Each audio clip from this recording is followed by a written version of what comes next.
Hello Raptors fans! In this week's episode, we'll be looking at the Toronto Raptors as well as the NBA and making some bold predictions, staking my reputation for your entertainment. The league is in a state of flux, and the Raptors have some big decisions to make. It's a perfect time to put on oversized hats and make some daring, and dare I say it, eerie prognostications. The 5 predictions I will be making today are: 1. Will Masai Ujiri re-sign with the Toronto Raptors? Number 2. When will the next NBA season start? Number 3. Who will not be on the Raptors next season? Number 4. Where will the Raptors finish in the standings next season? And, finally, will Pascal Siakam's struggles continue next season? Lots of questions. What will the answers be? Remember to like and subscribe. Let's jump in. Let's start with the first question. Will Masai Ujiri re-sign with the Toronto Raptors? When it comes to NBA front office excellence, there's nobody who better embodies it than current Raptors president Masai Ujiri. Ujiri has been the architect of Toronto's first NBA championship and has made countless smart moves that have made the Toronto Raptors one of the most successful franchises over the past decade. The current question on Raptors fans' minds is his current contract, which runs out at the end of next season, and whether Masai will remain with Canada's only NBA team. Ujiri has been pursued by other franchises, notably the Washington Wizards, and he has huge commitments outside of the NBA as well, including his incredibly influential Giants of Africa program that seeks to use basketball to uplift African youth. If Ujiri were to leave, Raptors fans and Toronto as a whole would have to tip their cap to the man who turned the Raptors from perennial NBA punchline into a fearsome competitor, and helped increase the profile of basketball in Canada considerably. But I don't think his time in Toronto is done yet. My prediction is that Ujiri will sign a contract extension before the season starts, probably for a pretty substantial sum.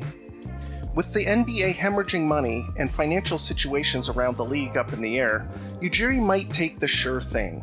A big contract in Toronto, continuity, and the opportunity to fulfill his mission to make the Raptors a perennial contender. Worst case scenario, if Ujiri does decide to move on from his post in Toronto, it's not like he would be leaving behind a smoldering crater.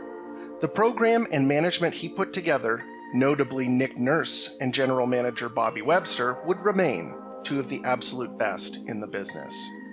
Verdict: Masai Ujiri stays. Let's move on to our next question. When will the new NBA season start? In a very revealing article for The Athletic, Shams Charania broke the news that the difference between starting the NBA season on December the 22nd or a date after that could mean a loss of upwards of $500 million in revenue.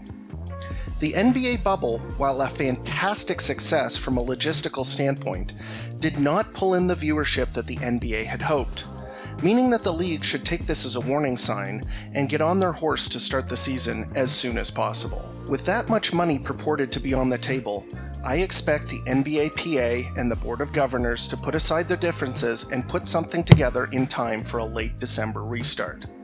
This will severely compress the offseason from a full summer down to only a couple of weeks, which means we'll probably see one of the most frantic, confusing free agency periods of all time. Next on the list, and perhaps the most daring of all the predictions, is who will not be on the Raptors next season. The Toronto Raptors have a few free agents this coming offseason, and while I think that there are different directions the Raptors could go on a few of them, I think that there's one Raptor that won't be with the team next season: Norman Powell. Norman Powell has a player option on the final year of his contract next offseason, and if he chooses to exercise it, he will be paid around $11 million.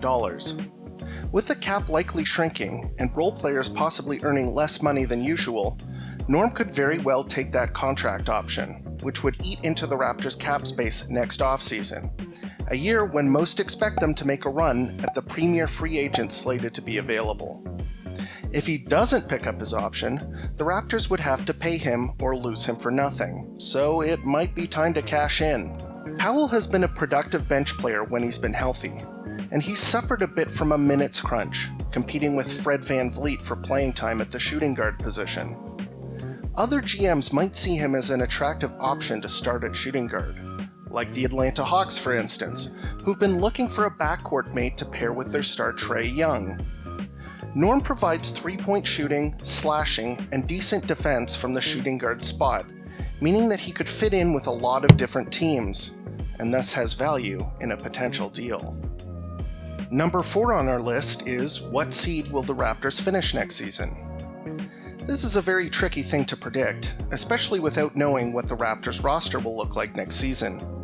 That said, if ESPN is allowed to do a way too early prediction and make a bunch of extremely embarrassing predictions like not even having the Raptors in the top 10 or having the team that made it to the finals, the Heat, behind the 76ers who completely self-destructed and got swept in the first round of the playoffs, you can give me a little leeway here.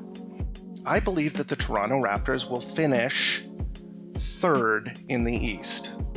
The Raptors will take a small step back in win percentage, and will finish behind the Boston Celtics and the Miami Heat.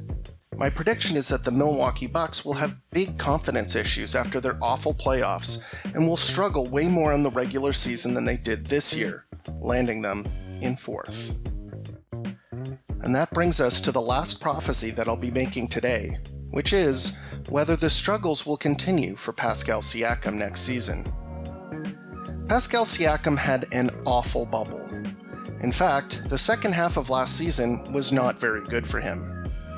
I think that the massive burden of being the first option on the Raptors wasn't a great fit for the way that Siakam scores, which is reliant on speed, rim running, and relentless attacking. That style of play is difficult to maintain over the course of an NBA season, and especially in the playoffs, where he was asked to play huge minutes and take a ton of shots. More than anything, I would like to see Siakam be more efficient.